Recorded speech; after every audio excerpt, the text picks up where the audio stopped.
Ir šiandien pas mus vieši vaikų literatūros ekspertė Eglė Baliutavičiūtė, kuri pristatys knygas itin žingeidiems vaikams. Tikrai Sveiki. Labai. Tai ir pradėkime nuo pirmosios stebuklingos knygos 20 nepaprastų pasaulio stebuklų. Taip.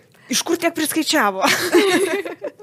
Na, manau, tai visų pirma yra autorių vaizduotė, tai nėra tie oficialieji 7 pasaulio stebuklai, aišku, bet kažkas sugalvojo, kad yra 7, tai kodėl negali jų būti 20 arba daugiau.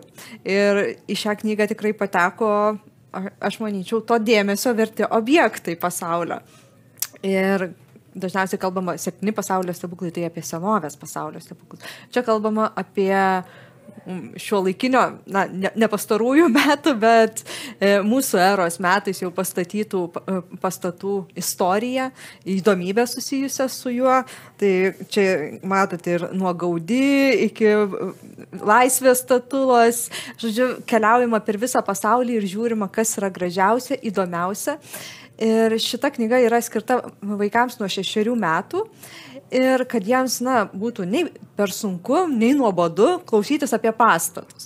Tai pasitelkiama istorija, pasakojimas, kaip kažkas keliauja, pamato, juos pristato ir labai tarsi nejučia vaikai ne tik patiria pasakojimą, istoriją įdomią, bet kartu ir daug sužino apie pasaulį ir apie tuos 20 pasaulio stebuklų. Tačiau toks labai geras būdas mokytis. Nesausa enciklopedija. Būtent, tiesiog su nuotykiu sujungta ir tai tikrai, sakau, net ir suaugusiam taip smagiau Gal mokytis. net ir įsimint lengviau. Taip. Būtent. Ir aišku, knyga lydi daug labai gražių iliustracijų, kur galima pajusti ir to meto įvairių pasaulio miestų gyvenimą, gatvių gyvenimą, aišku, pamatyti ir visus tos pastatus, Koliziejų ar ką nors kitą, Eifelio bokštą. Taip. Mažiem vaikam tikrai bus labai smagu klausytis, kaip jiems skaito, o jeigu skaitys patys vyresni, tai jie ir žiūrės, ir skaitys, ir tikrai ir atras naujų įdomių dalykų. Būtent. Taip. Dar viena knyga, taip pat labai spalvingų viršelių, Didžioji miško būtybių knyga. Taip, labai smagi knyga visiems vaikams, kuriam patinka būtent fantastinės, mitinės, stebuklingos būtybės. Nuo fėjų, nimfučių iki orkų, trolių ir panašių. Žodžiu, jų tikrai yra daug ir įvairių šioje knygoje. Ir vėlgi, jinai nėra tradicinė pažintinė knyga, kur būtų sausai pasakojama informacija. Joje skyriai sudėlioti taip, kad pirmiausia, būtybė yra trumpai pristatoma, tarsi enciklopedinė informacija, o paskui lydi pasaka įvairių šalių parinktos pasakos, būtent susijusios su ta būtybe. O tos pasakos tikrai ir iš Rumunijos, ir iš Graikijos, iš Olandijos, iš visur, kur labai įdomu pasiskaityti, o kadangi vaikai, skirta knyga nuo 6 metų vaikams, kaip tik labai domisi įvairiomis įdomiomis būtybėmis, fantastinėmis, tai ši knyga tokia savotiška, galima sakyti, ir enciklopedija, bet ir kartu pasakų knyga. Gali sužinoti ir kiek troliai maždaug sveria, kokio ūgio būna. Galima sužinoti, kas smirdo, kas ne. Ir kuriuose miškuose galima sutikti. Be abejo.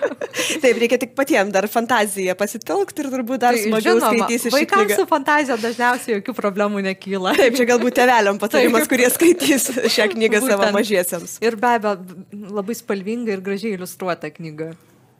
Ir dar viena knyga taip pat į mišką mus vedanti, galima sakyti, Gamtos lobiai. Ar čia yra enciklopedija? Nes jeigu taip, tai be galo graži. Būtent labai graži ir tai jau tikrai yra arčiau tos tikros enciklopedijos, jinai skirta vaikams nuo 7-8 maždaug metų ir veda ne tik į mišką, veda visur kur yra ir gyvūnų, ir augalų, ir mineralų, ir gamtos statinių ir taip toliau. Taip, per visą pasaulį palydi vaiką ir labai gražios didelės iliustracijos ir supažindinamos fenomenu, kokiu nors kažkokia ypatybė, kas tai yra, kaip tai susidaro, pavyzdžiui, paukščio kiaušinis, kur vienas ar kitas dalykas randamas, kuo jis yra ypatingas. Man pasiseka įdomius dalykus. Taip, cikados išnara.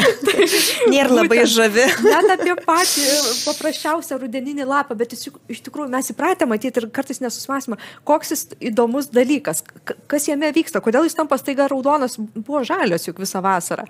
Žodžiu, visa tai yra paaiškinama ir manau, tiem mažiesiams smalsuoliam, kuriam viskas yra kodėl. Tikrai būtina atsiversti šią knygą ir, sakyčiau, net ir suaugusiam kartais, negalime visko žinoti, tai kartu su vaiku gali būti be galo įdomu patyrinėti tas gamtos lobių pasaulį. Taip.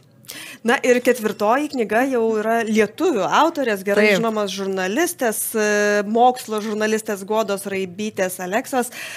Kas vyksta kosmose? Tai kasgi ten vyksta? Pirmiausia, pasakysiu, kad pabaigai pasilikome tikrą desertą. Ir šitos knygos aš labai nuoširdžiai pavydžiu vaikams, kurie dabar yra vaikai. Aš norėčiau turėti tokią savo vaikystėje. Visų pirma, ką reikėtų apie ją pasakyti, kad ji labai skiriasi nuo daugumos knygų apie kosmosą, vaikams skirtų.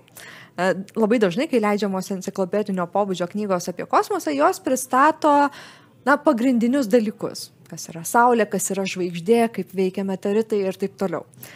Čia irgi yra tos informacijos, tikrai vaikas neįmetamas kažkur į sudėtingus dalykus, bet kuo išsiskiria? Naujienomis. Pačiomis šviežiausiamis, pačiomis įdomiausiamis kosmoso tyrinėjimo naujienomis. Kas vyksta pastaraisiais metais? Tokių knygų, galiu pasakyti, tikrai beveik nėra, kur labai nuosekliai supažindinama, kas ir kodėl nuskrido tyrinėti į Marsą, kokie tyrimai vyksta Veneroje ir taip toliau. O kaip mes galėtume išgelbėti Žemę, jeigu ją skristų koks nors didelis objektas? Ar mes galėtume išgelbėti? Kas yra daroma, kad tau būtų galima išvengti ir taip toliau? Žodžiu, be galo įdomi knyga, kuri tikrai atvers kosmoso pasaulį, kosmoso tyrinėjimų taip pat pasaulį. Kuo netgi lietuviai prie šito viso yra prisidėję dalyko. Ir man be galo gražu, kad šita knyga yra parašyta su viltimi, kad vaikai įsikvėps ir jie bus tie, kurie ateityje irgi darys naujus atradimus, kurie padės mums, žmonijai ir visai mūsų pasauliu, žemė išgyventi ir taip toliau. Labai gražiai parašyta knyga ir ypač dedikacija, kurią ir jeigu patys vaikai neskaitys, tai tėvai, kad jam galėtų garsiai perskaityti, tai tiesiog būtina. Man šiaip atrodo, kad čia ne tik vaikam turėtų būti įdomu, kas vyksta kosmose, ypač jeigu kas šiuo metu vyksta Saulėje. Na gal turbūt kasdien ir neskaitai apie tai, kokios ten naujienos. Tai čia toks kaip almanachas. Jūs visiškai teisi. Aš manau, ir suaugusius jis gali šiek tiek praleisti pagrindinę tą informaciją, kurią galbūt žino, bet tos naujienos ir kaip aiškiai viskas išdėstyta Godos yra pavydėtinas aiškumas ir skaidrumas. Ir tikrai manau, kad ir suaugusiai turėtų nesakyti, čia knyga vaikams, o jeigu tik tai domisi tema, griebti, čiupti, skaityti, sužinos tikrai daug įdomių dalykų. Na tai nebejoju, kad turbūt pateks ši knyga į top 10 perkamiausių knygų vaikams, nes manau, kad šiais laikais vaikai tikrai labai... Top 10 jau šita mano širdį knyga yra. Na štai, tai vadinasi gerai spėjau. Tai ačiū Jums, Eglė, už tiek daug gražių ir spalvingų rekomendacijų. Ačiū. Dėkui.